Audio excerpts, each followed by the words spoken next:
Hi friends, it's Terri Gaines, independent demonstrator with Stampin' Up. In this video tutorial, I'm going to share all the details to create a puzzle slider card. The designer series paper I'm going to use for the tutorial is the Meandering Meadows 6x6 designer series paper. This is one of Stampin' Up's online exclusives. It is 6x6 as I mentioned. You receive 2 each of the 12 double-sided designs. They are absolutely beautiful. You could select any of these images. I'm going to be using this design or that print, and I'm going to share a sample that I created with that one. But as I mentioned, you could use any of these prints in this designer series paper packet. We also have another designer series paper packet. This is the Splendid Autumn 6x6 paper, and this is absolutely beautiful as well, and you could use this paper. So I'm going to be using this print, and I'm going to use the Blueberry Bushel coordinating cardstock.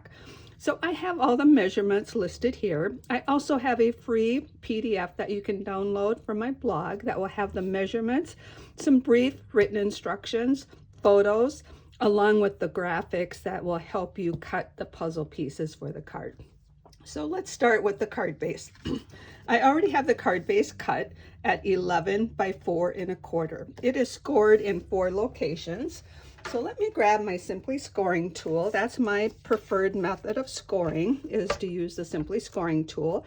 You place your cardstock up against this wall and hold on to it and use this ruler for scoring. I use the larger end of the stylus that comes with the scoring table.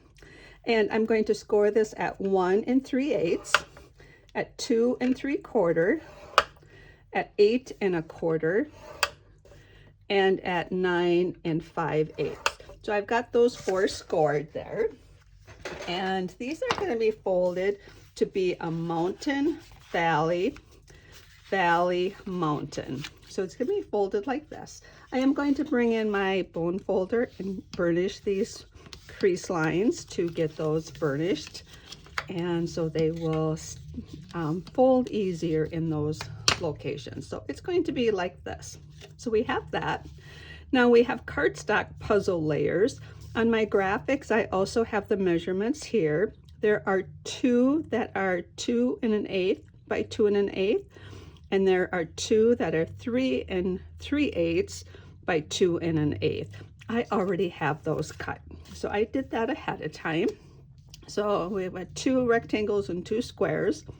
Then we have designer series paper puzzle layers.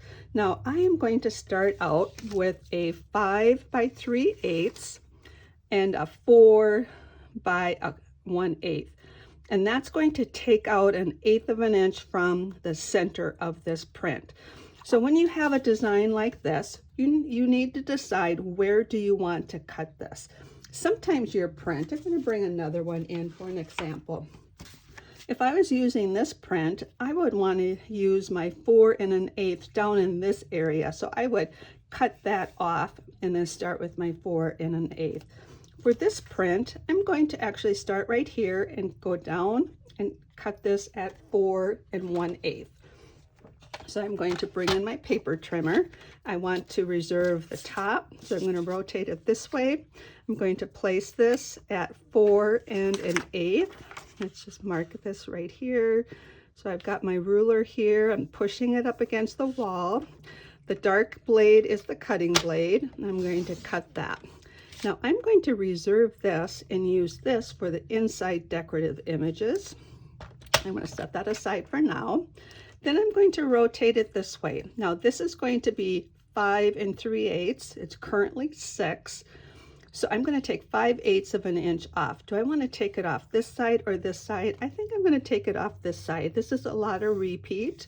And if I cut it off this side, I'm cutting off some of that seam. So each print's going to be different. So you decide. So I'm going to mark this at 5 3/8. So that's what we're starting with here, is a 5 3/8 by 4 1/8. So you can reserve this for decorating. I'm not going to. I'm just going to toss that strip. So here we have this. So we start out with this, and then I say to cut the following sizes with 1/8 extra cut from the middle of each section. So our designer series paper pieces are going to be 2 by 2 for the squares and 3 1/4 by 2 inches. So I'm going to start from the top and cut down 2 inches. So I'm going to use my ruler right here. I'm at the top here. I'm going to mark that at 2 inches and cut that. So I've got that cut. So I'm going to set that aside. Now I'm going to start from the bottom and go up and cut at 2 inches. And that's going to remove 1/8 of an inch of gap that's right in the middle. And the reason I'm doing that is when we put these puzzle pieces together, and there is actually 1/8 of an inch separation from that puzzle piece, in this case, it's like that this piece is gone. If I just cut that and move it, I'm elongating the design. I actually want to remove that section of that. So it might be complicated in my way of thinking here, but that's what I want to do. I want to remove that section instead of cutting it and elongating the design. It's as if you're looking through the window. This is that strip of wood that's right, so you don't see that design, if that's how better to explain. Now what I'm going to do, I've got this like this. Now I'm going to look at my graphics. This first piece on the top is the rectangle. The designer series paper layer is 3 1/4. So I'm going to take this piece and mark my ruler here at 3 1/4 and cut that. Now I have the top row, my two columns. Now I'm going to look at this section, and this section is 3 1/4 on this side. So I'm just going to turn this upside down and put this at 3 1/4 and cut this. So I've got it upside down, so I'm going to rotate it like that. Now I've created my puzzle piece. You know what I forgot to do? So I cut the 3 3/4. Now I have these two cut, and now I need to cut that 1/8 of an inch out of this section, because if I was to measure this right now, it's 2 1/8. So now I'm going to rotate this and take that out of the center. I probably should have done this before I went to the bottom section, but so I have that, and that gap is from right there. And my analogy as a window pane, like that's the window pane that you're looking through. You're not seeing what's behind that. So this is already cut, this is already cut, we've got that one cut. This one we need to cut at 2 inches. Right now it's at 2 1/8. So I hope that all makes sense. If you don't want to do it this way, all you need to do is cut these pieces at that final measurement. But I'm taking that section out so it doesn't look like the design was elongated. So I believe, oh, we're not done quite with this. I told you I wanted to save this. I'm going to use this for the inside. So we have an inside layer that is 5 1/4 by 4. This is where you'd stamp your inside sentiment. I'm going to actually put this on the bottom of this section right here. So this is 6 inches, this is 5 1/4. So I'm going to cut this to be 5 1/4. And I'm going to toss this little section here. And what I'm going to do is, I think I'm done with this now. Now I'm going to move that out of the way. Let me put it over on this side. Now what I'm going to do is take my adhesive, and then I'm going to take this. I'm going to bring my Simply Scoring tool back in, because why I like to use this is I have the two walls here. I'm going to put this in, and then I'm going to say that this is the bottom of my design, and I'm going to push this in the corner and add this to the inside of my card. So I view this, and then what I'm going to do is take my inside sentiment. I've already stamped my inside sentiment. I'm using a stamp set that's or a stamp image from the Everyday Greeting stamp set. I've stamped this in the blueberry bushel. I'm going to put my adhesive on the back. Now I already did some prep work here, as you can see. I stamped these and I die cut them. And I'm going to place this, will be the inside of my card. The dies I use to die cut those are from the Stylish Shape dies. I also stamped outside sentiment using the same stamp set. I used the Thinking of You, and I die cut it with this large banner from the same dies. This is Stylish Shape dies. So for this one, I'm going to adhere this while I have all of this going on. I'm going to put some adhesive on just this section of the banner. I'm going to adhere it to that same size banner cut with the blueberry bushel, just to give a little accent to that. So this will be my outside decorative image, which is outside decorative image and sentiment. Goodness, I am just like all over the place today, but hopefully you can follow along with all of this. So now I believe we have all of our pieces cut. We have our card base, we have our cardstock puzzle layers, our designer series paper layers, our inside layer, our inside sentiment, and our outside sentiment. So what we want to do before we start our assembly is adhere these layers together. So I'm going to adhere the designer series paper. Now I typically use my silicone craft mat, but I'm just going to use not use it today, just because for viewing purposes, I think things show up better if I don't use the silicone craft mat. So for each of these, you want to adhere these layers together before you start your assembly. Now, as I mentioned, you can use different scenic designs for your designer series paper, and it does not have to be a scenic design. You can use any designer series paper, and you can even create this like a patchwork using a different design in each of the 4 layers here, or sections. But for mine, I'm going to be using the same print. And I'm just trying to keep everything in this fashion so I don't mix up my puzzle pieces. So this is the last one. I'm going to adhere this. And when I put these together, I look at opposite corners, look for equal spacing on all 4 sides, and then I drop it into place. So those are my puzzle piece layers together, and we've talked about everything else. So let's start the assembly. The first thing I like to do is to adhere the inside layer. So I'm going to adhere this to the inside. So I'm going to use my Stampin' Seal as my adhesive. Everybody has their favorite. Now you're going to have, with these measurements, about 1/8 of an inch spacing on all 4 sides. And so you want to place that in. So that's the inside. Now how this fun fold works is these 2 pieces are only adhered to this panel, and these pieces are only adhered to this panel. I found how I like to do this is to use my Simply Scoring tool. So I'm going to bring this back in.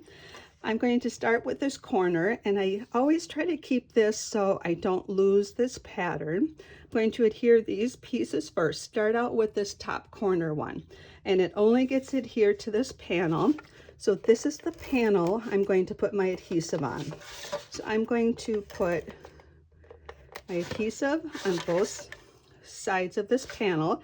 I'm going to push this up against the wall here. I'm going to hold this down and push it up against the wall. I'm going to use I'm right-handed, so I'm going to use my left hand to hold it into place.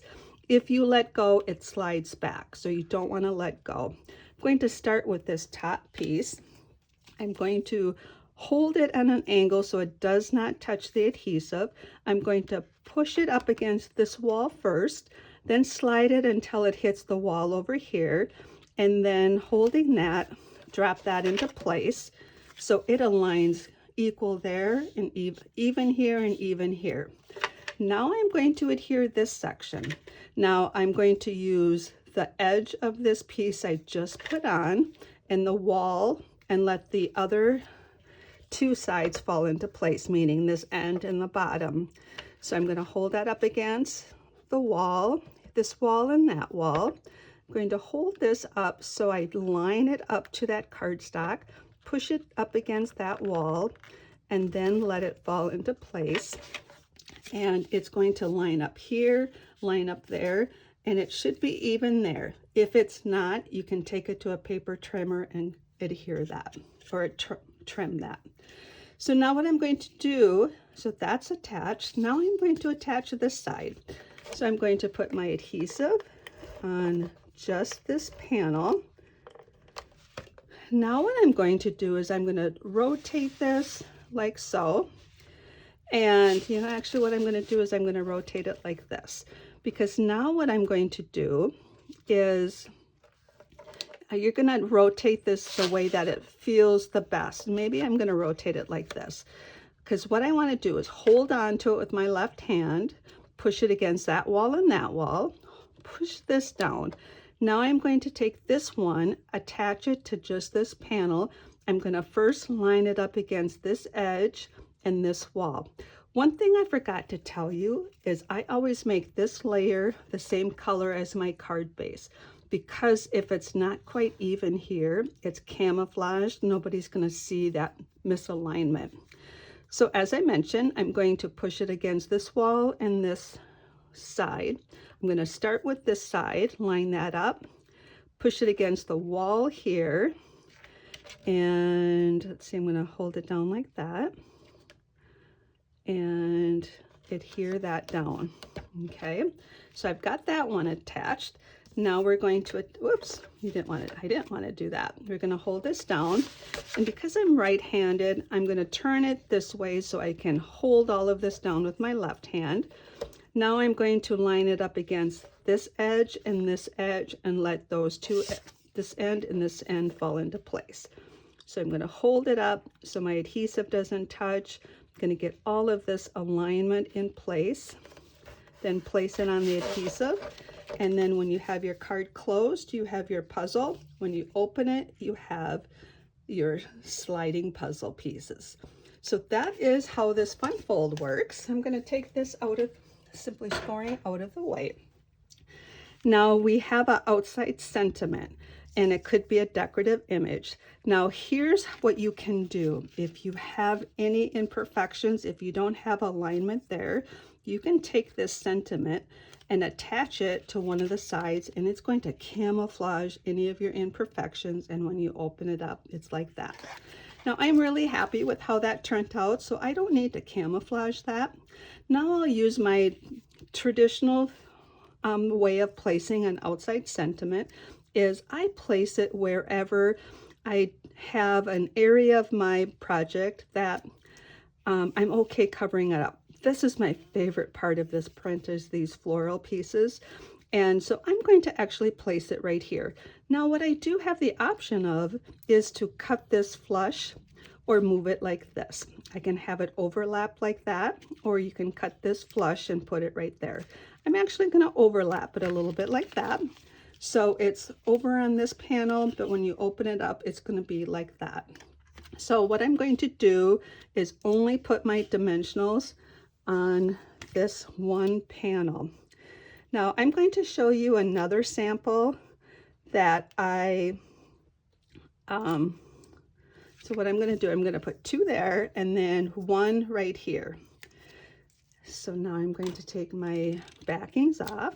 I think I got that one off. Nope, I didn't get that one off. I'm going to take my backings off, and now I'm going to place this right like so.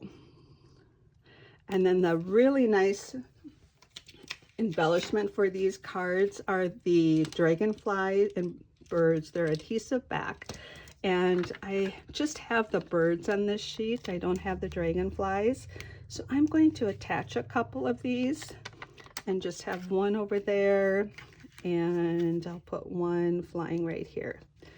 So there we have a puzzle slider fun fold card, and it stands really nicely to be displayed, showing the inside and the outside of the card. Now I have another one that I created with the mossy metal cardstock, a different print, and I use the same dies. This is a stylish shaped dies. I have the squares on the outside and on the inside, and I rotated that. So this is such a fun card to create with, and as I mentioned, you can use the Meandering Meadows, you can use other scenic designs or any designer series paper. If you have any questions, please reach out to me. As I mentioned, I do have a PDF you can download that'll give you the graphics, the measurements, a link to this video, along with photos of this card. And as I mentioned, reach out if you have questions. Thanks for stopping by. Take care and happy creating.